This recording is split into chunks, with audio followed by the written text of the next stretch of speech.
Metro 2033, Dmitry Glukhovsky. Chapter 20, Born to Creep. After catching his breath for a minute, he listened, trying to detect the heart-rending howl of the Dark Ones. The botanical gardens were not far from here, and Artyom couldn't understand why these beasts had not reached their station along the surface before now. Everything was quiet, but somewhere in the distance, wild dogs howled sadly. Artyom didn't want to run into them. If they had managed to survive on the surface all these years, something must have distinguished them from the dogs the Metro residents kept. Moving a little further away from the entrance to the station, he discovered something strange. A shallow, crudely dug trench encircled the pavilion. A stagnant dark liquid filled it, as if it were a tiny moat. Jumping the trench, Artyom approached one of the kiosks and looked inside. It was completely empty. On the floor was broken glass. Everything else had been taken. He investigated several other kiosks until he stumbled onto one which promised to be more interesting than the others. Outwardly, it resembled a tiny fortress. It was a cube welded from thick sheets of iron with a tiny window made of plate glass. A sign over the window read, "Currency Exchange." The door was secured with an unusual lock. It wasn't opened with a key, but with the correct digital combination. Approaching the little window, Artyom tried to open it, but he couldn't. He noticed some faded handwriting on the windowsill. Forgetting the danger, Artyom turned on his flashlight. It looked as if whoever had written it had been left-handed, but he was able to read the uneven letters. It said, "Bury me the human way, code 767. And as soon as he understood what it might mean, an angry chirr was heard overhead. Artyom recognized the sound right away. The flying monsters above Kalinsky had cried exactly like that. He hastily put out the flashlight, but was too late. He heard the call again directly above him. Artyom desperately looked around, searching for somewhere to hide. He decided to try the numbers written on the windowsill. Pressing the buttons with the digits in the necessary sequence, he pulled the handle toward him. He'd been right. A dull click was heard inside the lock, and the door gave with difficulty, creaking on its rusty hinges. Artyom wriggled inside, locked himself in, and again turned on his light. In a corner, resting with its back to the wall, sat the shriveled mummy of a woman. It was squeezing a thick felt-tip pen in one hand, and in the other, a plastic bottle. The walls were covered with neat female handwriting from top to bottom.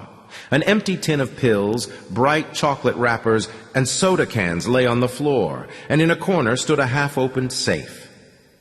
Artyom wasn't afraid of the corpse. He felt only pity for the unknown girl. For some reason, he was sure that it was a girl.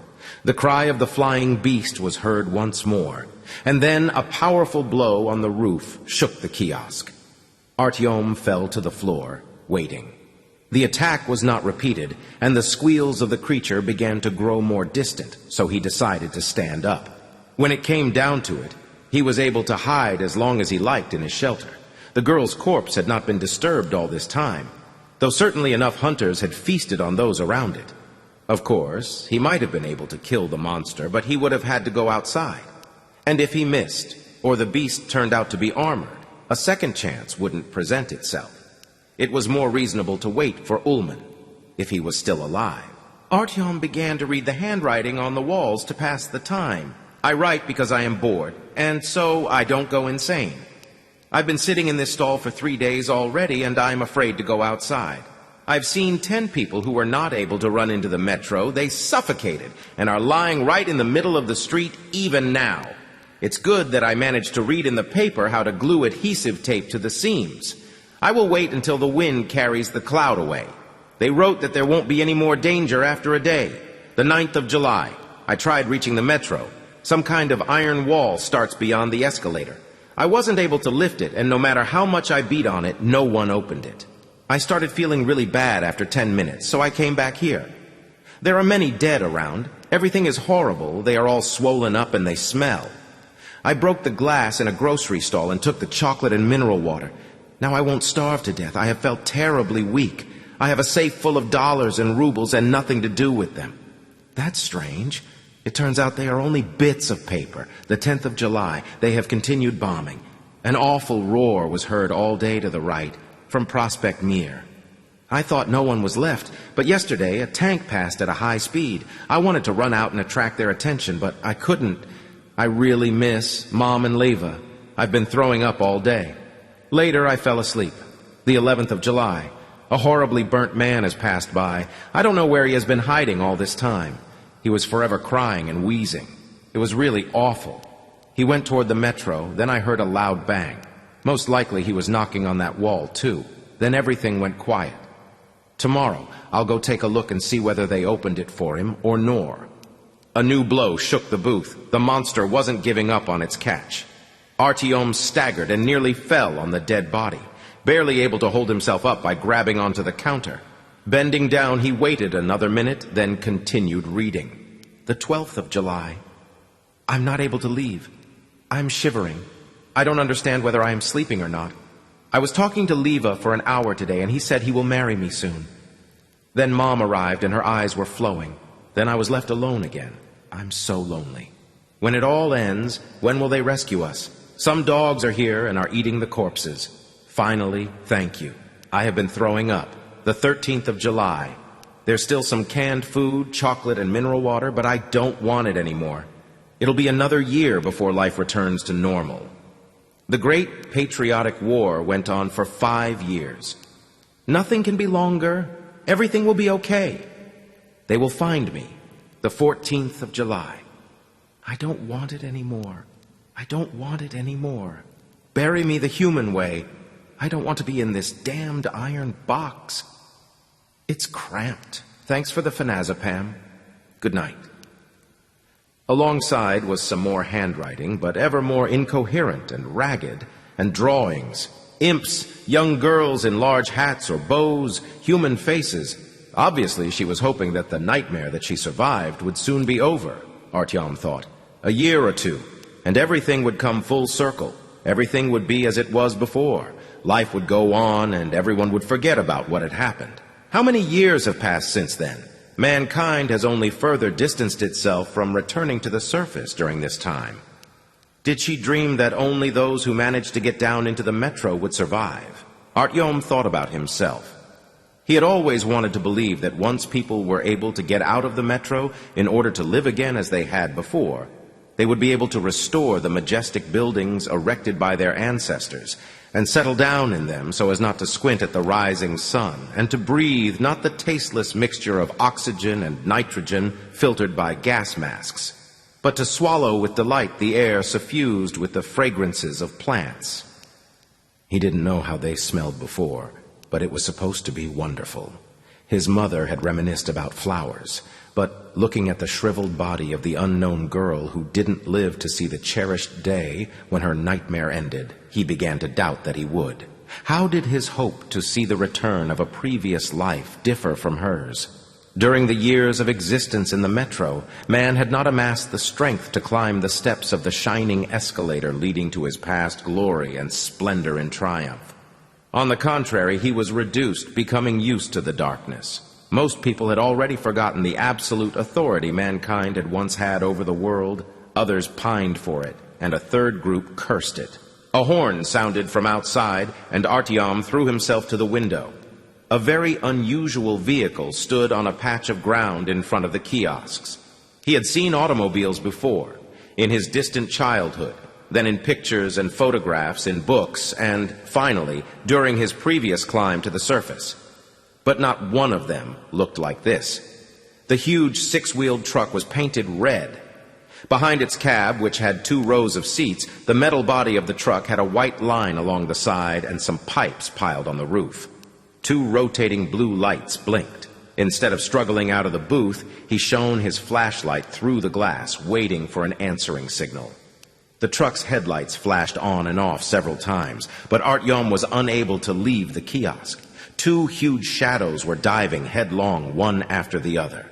The first grabbed the roof of the truck with its talons and was trying to lift the vehicle up, but it was too heavy. Lifting the vehicle's body a half-meter from the ground, the monster tore off both pipes, squealed with displeasure, and dropped them. The second creature struck the automobile in the side with a screech, counting on turning it over. A door swung open, and a man in a protective suit jumped to the asphalt with a bulky machine gun in his hands.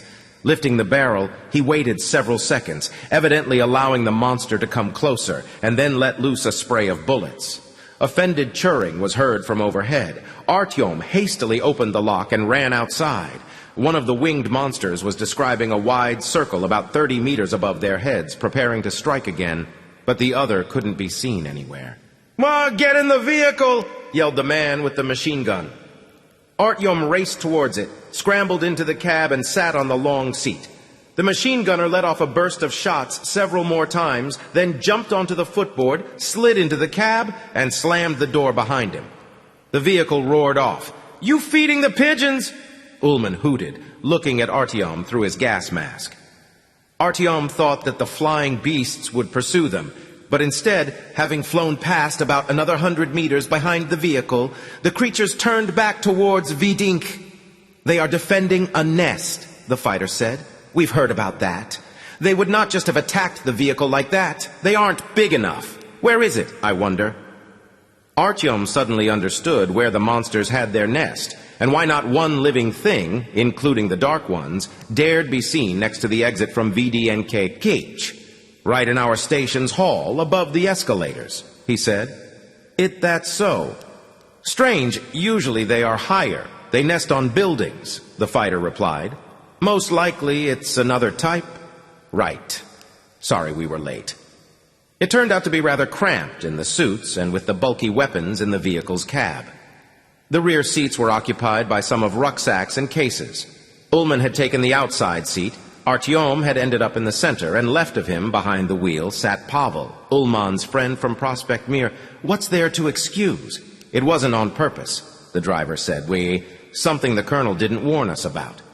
We had the impression a steamroller had passed over the street that runs from Prospect Mir to Rizhskaya. Why that bridge hasn't collapsed? I don't know. There wasn't anywhere to hide. We barely got away from some dogs." "Haven't you seen any dogs yet?" Ullman asked.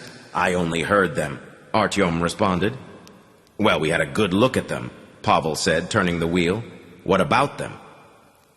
Artyom was interested in learning from him. It wasn't anything good. They tore off the bumper and nearly gnawed through the wheel, even though we were moving. They only stopped when Petro took out the leader with the sniper rifle. He nodded at Ullman. It wasn't easy going. The ground was covered with trenches and holes. The asphalt was cracked, and they had to make their way carefully. In one place, they got stuck, and it took about 5 minutes to cross a mountain of concrete rubble left from a collapsed bridge.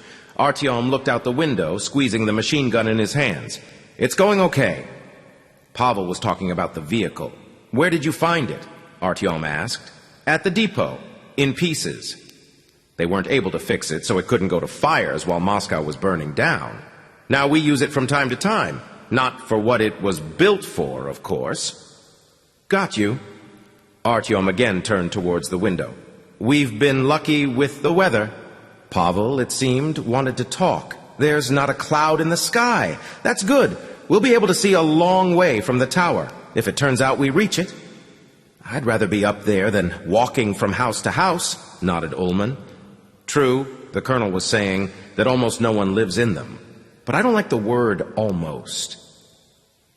The vehicle turned left and rolled along a straight, broad street, divided in two by a plot of grass. On the left was a row of almost undamaged brick homes. On the right stretched a gloomy black forest. Powerful roots covered the roadway in several places, and they had to go round them. But Artyom managed to see all this only in passing. "Look at it. What a beauty," Pavel said with admiration. Straight ahead of them, the Ostankino Tower supported the sky, rising like a gigantic club threatening enemies brought down long ago. It was a perfectly fantastic structure. Artyom had never seen anything like it, even in the pictures in books and magazines. His stepfather, of course, had told him about some cyclopean structure located only 2 kilometers from their station. But Artyom hadn't been able to imagine how it would astound him. For the rest of the way, his mouth was open, his mouth in surprise, and stared at the grandiose silhouette of the tower, devouring it with his eyes. His delight at seeing this creation of human hands was mixed with the bitterness of finally understanding that nothing like it ever would be created again. It has been so close all this time, and I didn't even know. He tried to express his feelings. If you don't come to the surface, there's much you will not understand in this life, Pavel responded. Do you at least know why your station is named what it is? VDNK? It means great achievements of our economy, that's what. There was a huge park there with all kinds of animals and plants. And this is what I'm telling you. You are really lucky that the birdies spun their nest right at the entrance to your station. Because some of these structures have been softened so much by the X-rays now, they can't even sustain a direct hit from a grenade launcher. But they respect your feathered friends, Ullman added. It is, so to say, your roof. Both men began to laugh, and Artyom, who couldn't be bothered to set Pavel straight regarding the name of his station, stared once more at the tower. He noticed that the enormous structure had leaned a little, but it seemed to have attained a delicate balance and hadn't fallen. How in hell could something put here decades ago remain standing? Neighboring houses had been swept away, but the tower proudly rose among this devastation as if it had been magically preserved from the enemy's bombs and missiles. It's interesting how it has survived, Artyom muttered. They didn't want to demolish it, most likely, Pavel said. Anyhow, it's a valuable infrastructure. It was 25% higher, you know, and there was a pointed spire on top. But now, you see, it's broken off almost right at the observation deck. But why spare it? Didn't they really care anymore? Well, I suppose that it might not have gone well with the Kremlin. Ullman was doubtful. Sweeping through the gate behind the steel rods of the fence, the vehicle approached the very foundation of the television tower and stopped. Ullman took the night vision instrument and the machine gun and jumped to the ground. A minute later, he gave the go-ahead. Everything was quiet. Pavel also crawled out of the cab and, having opened the rear door, undertook dragging out the rucksacks with the equipment. There should be a signal in 20 minutes, he said. We'll try to catch it from here. Ullman found the rucksack with the radio transmitter and began to assemble a long field antenna from the multiple sections. Soon the radio antenna reached 6 meters in height and lazily swung to and fro in the slight breeze. Sitting at the transmitter, the fighter put the headset with the microphone to his head and began to listen for a transmission. Long minutes of waiting wore on. The shadow of a pterodactyl covered them for an instant, but after describing a few circles over their heads, the monster disappeared behind the houses. Apparently, one encounter with armed people had been enough for it to remember a dangerous enemy. And what do they look like anyhow, these dark ones? You're our specialist on that, Pavel asked Artyom. They look very scary, like people inside out. Ullman was trying to describe them. The complete opposite of a human, and it's clear from the name itself, the dark ones. They are black. You don't say, and where did they come from? No one even heard of them before, you know? What do they say about that? It doesn't matter what you never heard of in the metro. Artyom hastened to change the subject. Who from Park Pobedy knew anything about the cannibals? That's true. The driver brightened up. They found people with needles in their neck, but no one was able to say who had done it. What nonsense the great worm is. But this is where these dark ones of yours are from. I have seen him, Artyom interrupted him. The worm? Pavel asked, not believing him. Well, something like it, a train maybe. Huge, it bellows so that you block your ears. I didn't manage to see what happened. It tore right past me. No, it couldn't be a train. What would power it? Mushrooms? Trains are driven by electricity. You know what it reminds me of? A drilling rig. Why? Artyom was taken aback. He had heard about drilling rigs, but the idea that the great worm who had gnawed the new passages about which Drone had spoken may turn out to be such a machine hadn't occurred to him. And wasn't all belief in the worm built on denying machines? Don't say anything to Ullman about the drilling rig, and the colonel, too. They'll all think I'm nuts. Pavel said, The thing is, I had been gathering information at Polis earlier. I tracked down every plainclothes detective, and in short, I was involved with subversives and the internal threat. And one day an old guy ran into me, and he was convinced that in one recess in a tunnel next to Borovitskaya, a noise was constantly heard, as if a drilling machine was operating behind the wall. Of course, I would have immediately determined he was insane, but previously he had been a builder and knew a lot about such things. But who would need to dig there? No idea. The old man raved on that some miscreants wanted to dig a tunnel through to the river so that all Polis could bathe, and he had somehow overheard their plans. I immediately gave a warning, only no one believed me. I rushed to look for this old man in order to present him as a witness, but he, as luck would have it, had got lost somewhere, an agent provocateur maybe, and maybe... Pavel looked carefully at Ullman and lowered his voice. He really heard how the military are digging something secret. And they buried my old man at the same time. Since then, I have had ideas about a drilling rig, and they are putting me down as a nutcase. It's hardly worth saying that they begin to taunt me straight off about the rig. He went quiet, looking searchingly at Artyom. What was his attitude to his story? Artyom vaguely shrugged his shoulders. Not a damned thing heard. Empty air. The approaching Ullman spat angrily. We can't get it from here, son of a bitch. We have to get higher. Melnik most likely is too far away. Artyom and Pavel immediately started picking up. No one wanted to think about other explanations for why the Stalkers team hadn't made contact. Ullman folded the antenna into sections, put the radio into the rucksack, lifted his machine gun onto his shoulder, and walked off first toward the glass vestibule that was concealed behind the television tower's mighty pillars. Pavel handed one case to Artyom, took the knapsack and rifle himself, cracked the vehicle's doors, and they followed Ullman.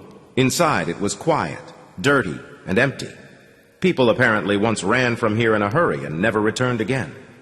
The moon surprisingly shone through the broken, dusty glass onto overturned benches and the broken counter of the ticket office, onto the security post, with the remnants of a service cap forgotten in haste, and onto the broken turnstiles at the entrance, and illuminated stenciled instructions and cautions for visitors to the television tower. They turned off their flashlights and, looking around a little, found the exit to the staircase. The useless elevators that had been able to take people up in less than a minute stood on the first floor, with their doors flung feebly open. Now the team was approaching the most difficult area. Ullman explained that they had to get to a height of more than 300 meters. Artyom did the first 200 steps with ease. Weeks of traveling around the metro had toughened his legs. He began to flag at 350. The winding staircase stretched upwards, and there was no perceptible difference between the floors. It was damp and cold inside the tower, and apart from naked concrete walls, all that could be seen was abandoned equipment rooms through the occasional open door. Ullman decided to take the first break after 500 steps, but he took only 5 minutes to rest. He was afraid of missing the moment when the stalker tried to communicate with them. Artyom lost count after the 800th step. His legs were filled with lead, and each one now weighed 3 times as much as at the beginning of the climb. Lifting his foot off the floor became very difficult. The floor pulled it back like a magnet. Perspiration flooded his eyes, and the gray walls floated as if in a fog, and the insidious steps began to clutch at his boots. He was not able to stop and rest. Behind him, panting, was Pavel, who was carrying twice as much as Artyom. After about 15 more minutes, Ullman again allowed them to take a break. Even he looked tired. His chest heaved heavily under the shapeless protective suit, and his hand rummaged along the wall in search of a support. Pulling a canteen with water from the knapsack, the fighter first extended it to Artyom. A special valve was provided in the gas mask through which a catheter passed. One was able to suck water through it. Artyom understood that the others wanted a drink, but he was unable to tear himself away from the rubber tube until the canteen was half empty. Afterwards, he settled to the floor and closed his eyes. "Come on, it's not much further," Ullman shouted. He jerked Artyom to his feet, took the case from him, loaded it onto his own shoulders, and moved forward. Artyom didn't remember how long the final part of the climb took. The steps and walls merged into one dull hole. Beams and spots of light from behind dull stains on the viewing glass looked like radiant clouds, and for some time he was distracted by the fact that he was admiring their iridescent tints. The blood pounded in his head. The cold air tore his lungs, and the staircase went on forever. Artyom sat down on the floor several times, but they picked him up and forced him to walk. Why was he doing this? So that life could continue in the metro? Right. So that they could grow mushrooms and pigs at VDNKH in the future. and so that his stepfather and Jenkina's family lived there in peace, so that people unknown to him could settle at Alexeyevskaya and at Rizhskaya, and so that the uneasy bustle of trade at Byeloruskaya didn't die away, so that the Brahmins could stroll about Polis in their robes and rustle the pages of books, grasping the ancient knowledge and passing it on to subsequent generations, so that the fascists could build their Reich, capturing racial enemies and torturing them to death, and so that the worm people could spirit away strangers, children, and eat adults, and so that the woman at Mayakovskaya could bargain with her young son in the future, earning herself and him some bread, so that the rat races at Paveletskaya didn't end, and the fighters of the Revolutionary Brigade could continue their assaults on fascists and their funny dialectical arguments, and so that thousands of people throughout the whole metro could breathe, eat, love one another, give life to their children, defecate and sleep, dream, fight, kill, be ravished and betrayed, philosophize and hate, and so that each could believe in his own paradise and his own hell. So that life in the metro, senseless and useless, exalted and filled with light, dirty and seething, endlessly diverse, so miraculous and fine could continue. He thought about this, and it was as if a huge crank turned in his back and nudged him to take one more step and another and still another. Thanks to that, he continued to move his feet. And suddenly it all ended. They tumbled into a spacious area, a broad, circular corridor, a closed ring. Its inner wall was faced with marble, and Artyom at once felt as if he were at home. And there was an outer wall. The sky began at immediately behind the completely transparent outer wall, and somewhere far, far below were strewn tiny little homes, split into neighborhoods by roads and patches of parks, and there were huge black craters and the rectangles of surviving tall buildings. The whole boundless city, like a gray mass moving toward the dark horizon, could be seen from here. Artyom got down onto the floor, leaning against the wall, and he looked for a very long time at Moscow and the sky slowly turning pink. "Artyom, get up! That's enough sitting! Come, give us a hand!" Ullman shook him by the shoulder. The fighter handed him a large bundle of wire, and Artyom stared at it blankly. "This damned antenna won't pick up anything." Ullman pointed at the twisted 6-meter probe scattered on the floor. "We'll try the loop. Over there's a door to the engineering balcony, a floor below us. The exit is right there on the botanical garden side. I'll stay here with the radio. You go outside with Pashka. He'll uncoil the antenna. You secure it. Be lively, 'cause it will start to get light soon." Artyom nodded. He remembered why he was here, and he got a second wind. Someone had tightened that invisible crank in his back, and that inner spring began once more to unwind. Only a short while remained to the goal. He took the spool and moved towards the balcony door.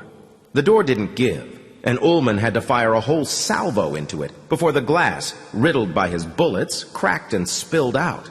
A powerful gust of wind almost knocked them off their feet. Artyom stepped onto a balcony enclosed by a grate the height of a man. Wow! Look at them! Pavel extended the field binoculars to him and waved his hand in the appropriate direction. Artyom pressed the binoculars to his eyes and looked over the city until Pavel pointed him in the right direction. The botanical gardens and VDNKH coalesced into one dark, impassable thicket, among which rose the peeling white cupolas and roofs of the exhibition's pavilions.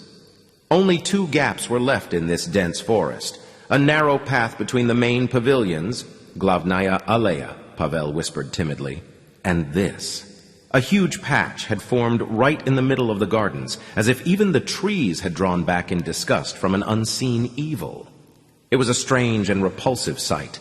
A large city, like a gigantic life-giving organ, pulsing and quivering, that stretched out for several square kilometers. The sky gradually was being painted with morning colors, and this terrible tumor was becoming ever more visible. A living membrane entangled with veins, tiny black figures crawling out of cesspool exits, running about in a business-like way, like ants. Ants especially. And their mother city reminded Artyom of an enormous anthill. And one was walking away from the paths, he saw it well now, towards a white round structure standing on its own, an exact copy of the entrance to the VDNX station. The black figures reached the doors and disappeared. Artyom knew the route all too well. They really were right next door and hadn't come from some remote place, and it would be possible to really destroy them, simply destroy them. Now the main thing was that Melnik didn't fail. Artyom heaved a sigh of relief. For some reason he was reminded of the black tunnel from his dreams, but he shook his head and set about unwinding the cable. The balcony encircled the tower, but the 40-meter wire wasn't enough to go right round. Tying off the end to the grate, they went back in. "I have it! There's a signal!" Ullman began to yell cheerfully on seeing them. "We have comms! The colonel is turning the air blue. He's asking where we were earlier." He was pressing the headphones to his head, listened some more, and added, "He says everything is even better than we had thought." They found 4 installations, all in excellent condition. They had been preserved in oil, beneath a tarpaulin. "He says Anton is a hero. He's familiar with it all. They'll be ready soon. We have to report the coordinates. He sends you greetings, Artyom." Pavel unfolded the large map of the area that had been divided into quarters and, looking through the binoculars, began to dictate the coordinates. Ullman repeated them into the microphone of his radio. "We'll seal up the station itself, too, in any case." The fighter consulted the map and called out several more digits. "That's all. They've got the coordinates. Now they'll do the aiming." Ullman removed the earphones and rubbed his forehead. "It'll still take some time, your missile man. There is the only one who knows how. But that's nothing. We'll wait." Artyom took the binoculars and again went out onto the balcony. Something had dragged him to this disgusting anthill, some oppressive feeling, an intangible and inexpressible anguish, like something heavy pressing on his chest, not allowing him to breathe deeply. The black tunnel once more rose up before his eyes, and suddenly it was clear, distinct, as Artyom had not seen it even in the nightmares that had pursued him relentlessly. But now it was possible not to be afraid. These vampires didn't have long to lord it in his dreams. "That's all. It's taken off. The colonel says, wait for the greeting. Now we're going to fry these black bitches of yours," Ullman yelled. And at that moment, the city beneath their feet vanished. The sky disappeared into a dark abyss. The happy cries behind his back abated. And there remained only one empty black tunnel, along which Artyom had strolled so many times. For what? The time thickened and congealed. He pulled a plastic lighter from his pocket and struck the flint. A small, happy flame jumped out and began to dance on the wick, illuminating the space around it. Artyom knew what he would see and understood that now he must not fear it, and therefore he simply lifted his head and looked at the huge black eyes without whites and pupils. And he heard it. "You are the chosen one." The world had been turned upside down. In those unfathomable eyes, he suddenly saw in a fraction of a second the answer to everything that had, for him, been left incomprehensible and inexplicable. The answer to all his doubts, hesitations, and searches. And the answer turned out not to be what Artyom had been expecting. Having disappeared into the gaze of the Dark One, he suddenly saw the universe with its eyes. New life was being reborn, and hundreds and thousands of individual minds were being joined together into a single whole. The resilient black skin allowed the Dark One to endure both the scorching sun and the January frosts. The soft telepathic tentacles enabled it to caress any creation and to painfully sting an enemy, and it was totally immune to pain. The Dark Ones were the true inheritors of the ruined universe, a phoenix that had risen from ashes of mankind. And they possessed a mind, inquisitive, living, but completely unlike the human mind. But somehow it connected with him, with Artyom. He saw people with the eyes of the Dark Ones, embittered, living beneath the earth, talking back with fire and lead, destroying the bearers of the flag of truce who had been sent to them with a song of peace. And they had wrested the white flag from them and stabbed them in the throat with the shaft. Artyom understood the growing despair at the inability to establish contact and to reach a mutual understanding, because in the depths, in the lower passages, sat unreasonable, infuriated creatures who had destroyed their own world, who continued to bicker among themselves, and who would die out soon if no one could re-educate them. The Dark Ones were extending a helping hand to people. And again the people seized it with hatred. He saw the desire to rid themselves of these embittered but very clever creations. But he also saw the desperate searches to find one of the unfortunates, one who could become a bridge between the two worlds, who could explain to the people that there was nothing to fear, and who could help the Dark Ones communicate with them. He understood that there was nothing dividing people and the Dark Ones. He understood they were not competing for survival, but were two organisms intended by nature to work together. And together, with man's technical knowledge and with the ability of the Dark Ones to overcome perils, they could take mankind to a new level, and the world, having ground to a halt, could continue to rotate about its axis. Because the Dark Ones were also part of mankind, a new branch of it, born here, in the ruins of a megalopolis swept away by war. The Dark Ones were the consequence of the final war. They were the children of this world, better adapted for the new terms of the game. And they sensed man not only with their customary organs, but also with tentacles of consciousness. Artyom recalled the mysterious noise in the pipes. He recalled the savages who could cast a spell with only a glance, and the revolting mass in the heart of the Kremlin that could assault one's reason. Man had not been able to cope with their influence on the mind, but it was as if the Dark Ones were created for it. Only they needed a partner, an ally, a friend, someone who could help establish communications with their deaf and blind elder brothers, with people. And so began the long, patient search for an intermediary, a search crowned with luck and delight, because such an interpreter, the chosen one, had been found. But before contact had been established with him, he disappeared. The tentacles of the commoner looked for him everywhere, sometimes grabbing him in order to begin discourse, but he, afraid, tore away and ran. But he had to be supported and rescued, stopped, warned of the danger, urged on, and again taken home where communication with him would be especially strong and clear. Finally, contact could become established, and then the chosen one could another timid step towards understanding his mission, his fate. He had been intended for this because he had opened the door to the metro, to the people, and to the Dark Ones. Artyom briefly thought about asking what had happened to Hunter, but this thought began to whirl in the vortex of new, improbable sensations, and it vanished into the seething whirlpool of experiences and disappeared without a trace. Now nothing distracted him from his primary goal, and he once again opened his mind to their mind. He now stood on the threshold of something incredibly important. He had experienced this feeling at the very beginning of his odyssey, when he was sitting next to the bonfire at Alexeyevskaya. And it was this clear understanding that kilometers of tunnels and weeks of wandering had led him to a secret door, and knowing that opening it would give him access to all the secrets of the universe and allow him to tower over the wretched people gouging out their world in the unyielding frozen earth. His long trip was forcing Artyom to throw the door open and bathe in the light of absolute knowledge that would gush out, and let the light blind him. Eyes were a clumsy and purposeless instrument, suitable only for those who have not seen anything in their life, except the sooty arches of the tunnels and the filthy granite of the stations. Artyom now had to extend his hand toward the one offered to him. Though it was frightening, it was undoubtedly friendly. And then the door would be opened, and everything would be different.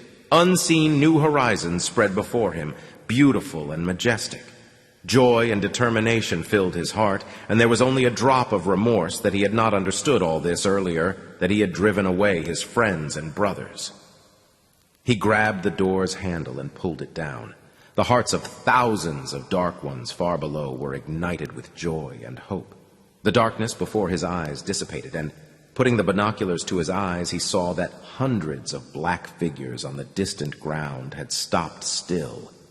It seemed to him that all of them now were looking at him, not believing that so long awaited a miracle had occurred, and the senseless fratricidal hostility had come to an end. At this second, the first missile drew a fiery, smoky trail in the sky with lightning speed and struck the very center of the city. And immediately 3 more of the very same meteors streaked across the reddening sky. Artyom jerked back, hoping that the salvo could still be stopped. But he suddenly understood that everything was already over. An orange flame swept over the ant hill. A pitch-black cloud shot upwards. New explosions circled him from all sides, and the city crashed down, emitting a tired, dying moan. It was clouded by the thick smoke of the burning forest. From the sky more missiles fell, and each death reverberated with a melancholy pain in Artyom's soul. He tried desperately to discover in his consciousness at least a trace of that presence, which just had filled and warmed him, and which had promised salvation for him and all mankind, which had given meaning to his existence, but nothing was left of it. His consciousness was like a deserted metro tunnel. Artyom keenly felt that the light by which he would be able to illuminate his life and find his way would never appear again. We really gave it to them, hey? They'll know not to bother us. Ullman was rubbing his hands. Artyom. The whole botanical gardens in VDNKH were turning into one fiery mass. Huge puffs of fatty black smoke lazily lifted into the autumn sky, and the crimson glow of the monstrous fire blended with the delicate rays of the rising sun. It had become unbearably stuffy and close. Artyom grabbed his gas mask, tore it off, and greedily took a full breath of the bitter, cold air.